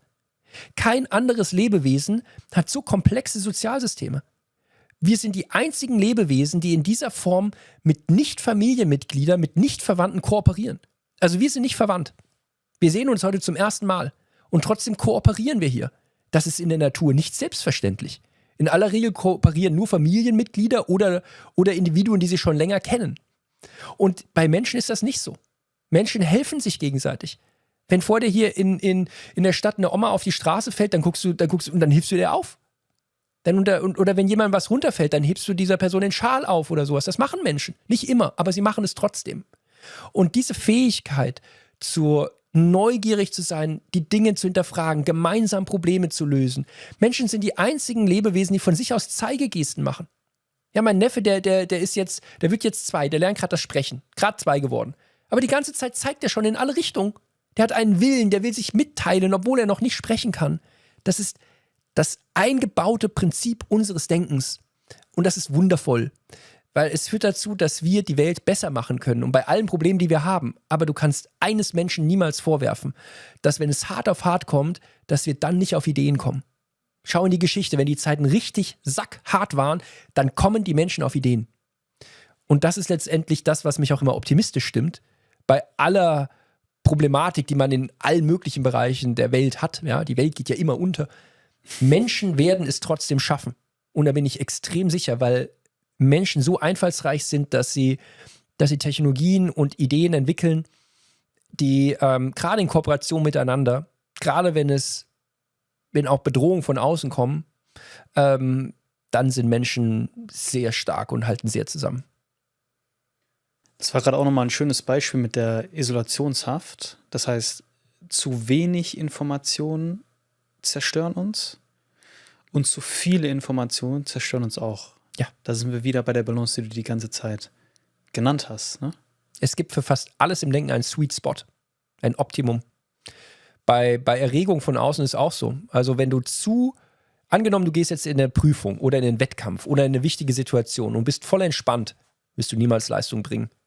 Wenn du zu nervös und aufgeregt bist, wirst du auch keine Leistung bringen. Es gibt so ein Optimum für jeden Menschen, wo du sagst, du musst ein bisschen nervös sein, wenn du Leistung bringen willst, aber auch nicht zu viel. Und so ist es mit fast allen Dingen. Es ist ausbalanciert und es gibt so ein Optimum, das man treffen muss. Und was kann uns helfen, wieder klarer Informationen zu konsumieren? Also mit mehr Bewusstsein. Das Erste, ich sage es nochmal, weil es wichtig ist, sich zu fragen, wofür möchte ich das nutzen? Diese Frage muss ich an den Anfang stellen, weil dann gewinne ich Kontrolle über die Information, anstatt auch von Verfälschungen in der Informationswelt quasi hinweggerissen zu werden. Also erst fragen, was ist mein Ziel, wo will ich hin? Zweitens, Momente oder Phasen zu haben, in denen ich diese Information auch klar nutze, ohne Ablenkung. Dass ich mir Räume schaffe, in denen ich wirklich mich nur dieser Aufgabe widme und sonst nichts. Dass ich Räume beispielsweise zu Hause habe, in denen ich keine Bildschirme habe, ist ganz wichtig. Mindestens 1 oder 2 Räume zu Hause müssten konsequent bildschirmfrei sein. Weil du das Gehirn, Encoding-Effekt nennt sich das, du speicherst auch die Räumlichkeit von dieser Umgebung ab. Angenommen, du sagst auf dem Klo niemals ein Bildschirm, dann gehst du aufs Klo und du bist quasi gedanklich darauf eingestellt, dass hier nichts passieren kann an Bildschirmen. Und dann wird dieses Gehirn in diesem Raum anders denken. Und Phasen zu haben, Zeiten zu haben, in denen ich keine Bildschirme habe. Faustregel hier, vor dem Zähneputzen morgens und nach dem Zähneputzen abends keine Bildschirme. Eine zweite gute Faustregel ist, wenn man liegt, keine Bildschirme, sondern im Sitzen von mir aus, im Stehen von mir aus, aber nie im Liegen, weil damit nehme ich schon mal weg, dass ich im Bett oder auf dem Sofa liege und kurz bevor ich einschlafe noch so einen Bildschirm da irgendwie so habe. Das ist nicht gut. Ich kenne auch Menschen in Kalifornien, die Milliarden damit verdient haben, dass wir diese Geräte benutzen oder diese Apps. Also unfassbar reich geworden sind, aber wenn man dort sich mit denen unterhält und in einem Mittagessen ist oder in einem Gespräch, jeder, der dort sein Telefon offen hat und draufschaut, während eines Gesprächs gilt als schwach. Gilt als disziplinlos, als Schwächling. Die Technologie kontrolliert dich und nicht du die Technologie. Das setzt schon so ein bisschen ein Umdenken ein, dass man auch ein Zeichen an Respekt sich selbst gegenüber, sich nicht permanent mit diesen Geräten zu belasten. Also bestimmte Momente haben, wo man nicht auf diese Geräte schaut, beim Essen beispielsweise. Oder jeden Mittag 2 Stunden lese ich was oder arbeite ich jetzt an einer Sache. Das kann natürlich an einem Bildschirm sein, aber jetzt nicht parallel da noch ein Smartphone oder ein Tablet daneben liegen zu haben. Das ist eigentlich ganz gut, um da so eine Medienhygiene oder eine Kontrolle darüber zu gewinnen. Auch fürs eigene Wohlbefinden. Nicht nur fürs Besserdenken, auch für die Fähigkeit, emotionale Stabilität zu haben. Also du hast jetzt genannt, erstmal die Frage, wofür möchte ich etwas nutzen? Also klare Zielsetzung. Dann klare Räume zu schaffen, auch in der Wohnung. Wo tue ich was? Und ganz klare Bildschirmzeiten mit Restriktionen, sei es Räume auch wieder ohne Bildschirme und gewisse Regeln, die man sich selber einführt, wie man dann mit den Medien umgeht. Stichwort Medienhygiene. Ja, vor allem Zeiten auch, ne? Dass du sagst, zu bestimmten Zeiten nutzen. Also beispielsweise niemals morgens vor 9 oder niemals abends nach 9. Dass du einfach klar dem Gehirn mitteilst, hey, hier wird es nicht benutzt. Weil das Problem bei diesen Geräten ist, die sind so klein, die kommen überall mit und die sind in ihrer Nutzung komplett entgrenzt. Also ich habe früher ja auch Computerspiele gespielt in den 90ern, ja, stundenlang. So, dann war das aber zu Ende. Erstens komme ich irgendwo an, weil ich irgendeinen Endgegner besiege oder ich habe irgendein Spielziel erreicht. Also in vielen Spielen ist es ja der Fall. Und dann machst du aber den Rechner aus und du gehst aus dem Raum raus. Und damit schaltet dein Gehirn in einen anderen Modus. Es klärt quasi das, was vorher da war, schließt es ab und hat dann quasi wieder den Geist frei für was Neues. Und das ist mit diesen Geräten anders. Es ist nicht nur die Software, es ist auch die Hardware, die überall dabei ist. Ja. Was sind deine persönlichen Routinen, die du anwendest im Alltag? Der Abend ist, also bevor ich ins Bett gehe, ist eigentlich immer ziemlich klar, nach welchem Ablauf das folgt. Also wie ich die Sachen ausmache. Ich versuche auch meinen Schreibtisch immer in so einem Schlussritual quasi zu beenden, die Sachen auf eine bestimmte Position zu legen oder so, dass ich sage, jetzt ist Schluss. Auch wenn ich jetzt ins Bett gehe, wie ich die Zähne putze, wie ich das Licht ausmache und so, das ist alles fast standardisiert. Weil man weiß, in diesen Momenten hilft es dann auch beim Abschalten oder quasi beim, wie soll ich sagen, geistigen Runterfahren, also beruhigen. Was ich auch mache, ist, wenn ich Sport mache, wie gesagt, ich fahre immer noch viel Rennrad, trotz aller Stürze, dass man dort auch so gewisse Rituale, würde ich gar nicht sagen, es sind solche Automatismen, die man hat. Weil wenn man das tut, dann kommt man, wie soll ich das sagen, wie so ein Astronaut, der sich für so eine Mission klar macht, check. Oder wie so ein, wenn du irgendwie so im Cockpit von so einem Flugzeug sitzt, ja, und dann check, fertig, check. Und du gehst in diesen Automatismus und du kommst in so einen Funktionsmodus dann rein, was dazu führt, dass du ganz bewusst mit den Dingen um dich herum dann so abschließt. Also was vorher da war, das endet alles. Also ich weiß ganz genau, wenn ich jetzt aufs Rad gehe, wie ich vorher die Sachen anziehe und wie so eine mentale Checkliste, die ich dann abarbeite. Und dann bin ich danach frei, weil dann bewege ich mich. Ich bin voll auf den Moment eingestellt, wo ich dann diesen Sport mache. Ich habe die Kleidung an, ich habe das Material und ich erlebe den großen Dreiklang des Lebens, Mensch, Natur, Technik, was man beim Radfahren sehr schön hat, empfinde ich dort in quasi abgekoppelt von dem, was vorher war. Und dazu stellt man auch fest, im Mentaltraining nutzt man das auch häufig, unabhängig vom Sport, auch in der Musik ist das bekannt, oder wenn Leute in stressigen Situationen sind, dass man nennt das Pre-Performance-Routine. Also bevor du die Leistung bringen willst, dass du dann so einen automatisierten Ablauf durchspielst.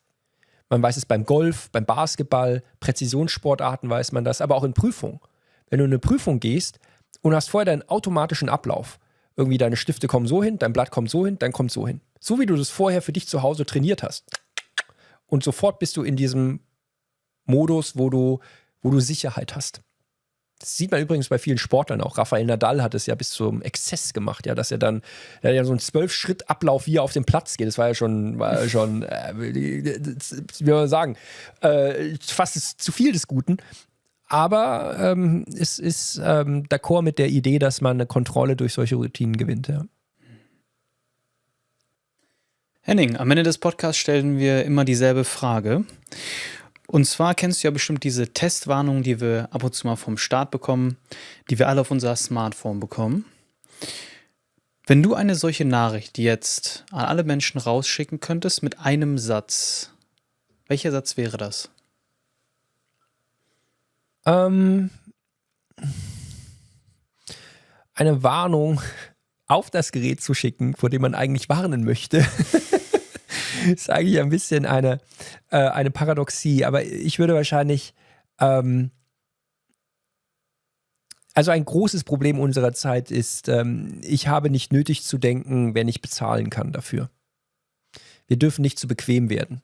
Die große Warnung ist, denkt selber, werdet nicht bequem, werdet nicht faul im Denken. Strengt euch ein bisschen an, es lohnt sich. Der Mann, der das geschrieben hat, war Immanuel Kant vor über 240 Jahren. Er beschwerte sich darüber, dass die Leute zu faul werden im Denken und zu bequem werden. Und ich denke, wir leben in einer Zeit, wir geben Geld für KI aus, damit sie für uns nachdenkt. Ja, wir leben in einer Welt, in der wir vielleicht zum ersten Mal wirklich die Kontrolle über unsere Aufmerksamkeit verlieren. Weil andere damit Geld verdienen. Und nicht, weil die anderen so schlau sind. Nicht, weil KI so super schlau ist oder irgendwelche Algorithmen. Das wir selber. Wir selber sind manchmal zu bequem und dann scrollen wir einfach durch die Sachen durch. Wir sind so bequem und geben die Aufgabe an ChatGPT oder an Gemini weiter und denken gar nicht mehr nach. Wir geben Geld dafür aus oder zahlen mit unseren Daten dafür, dass wir möglichst bequem und einfach leben können. Und das ist meine große Warnung, dass eigentlich jedes große Problem beginnt mit Bequemlichkeit und mit der Nicht-Bereitschaft, mal irgendwann auch zu sagen, komm, lass uns mal den harten Weg gehen und mal über was nachdenken, sondern man delegiert die Sachen einfach weiter. Und das Gehirn ist so schön. Weißt du, ich beschäftige mich mit dem Gehirn jetzt seit fast 25 Jahren. Und seit ich angefangen habe zu studieren letztendlich. Und es ist so wundervoll, was man damit alles machen kann. Man kann so wundervoll nachdenken. Man kann neue Ideen entwickeln. Man kann Probleme lösen. Du kannst deinen Weg zum Glück finden oder deinen Weg in die Freiheit finden oder beides. Aber es wäre so schade, wenn man dieses Faszinosum, diese Fähigkeiten des Gehirns nicht nutzt, weil man einfach keinen Bock hat. Weil man einfach so bequem ist und sagt, komm, das Leben ist einfach, komm, lass uns einfach da durchsegeln. Ist schön, mal nicht zu denken, ist schön, mache ich auch. Aber manchmal, per aspera ad astra, ja, durch die Mühsal zu den Sternen, manchmal musst du dich ein bisschen anstrengen. Aktivierungsenergie nennt man das in der Chemie. Ein bisschen musst du reinstecken, dann kriegst du am Ende umso mehr raus. Und das ist gerade beim Denken so wichtig. Henning, wo können die Menschen dich finden? Wo können sie mich finden? Genau, also all das, was wir besprochen haben heute. Ich habe dir das entsprechende Druckerzeugnis mitgebracht. Besser denken. Vielen Dank. Dort findest du die ganzen Studien, die ich heute auch erzählt habe, nochmal zum Nachlesen. Auch die Warnung davor, das Denken zu verlieren, steht da drin. Ich lese es selber gerne drin in dem Buch. Und die Ideen, genau, sind da nochmal ausgeführt. Ansonsten gerne bei meinem Podcast mit Sebastian Klussmann, der aus Gefragt gejagt von der ARD-Sendung, mehrfacher deutscher Quizmeister, in unserem Podcast Das Duell der Besserwisser. Diskutieren wir jede Woche eine provokante These aus Technologie, Politik, Gesellschaft und dem Leben. Gerne dort. Ansonsten LinkedIn mache ich viel, bisschen Instagram. Oder wenn man Fragen hat, gerne schreiben über die Kanäle dort. Ja. Die Links finden in der Beschreibung, auch zu Hennings Buch Besser Denken. Henning, vielen Dank, dass du heute hier im Podcast warst. Ich habe mich sehr gefreut. Tolles Gespräch, intensive Ideen. Ich danke dir. Danke.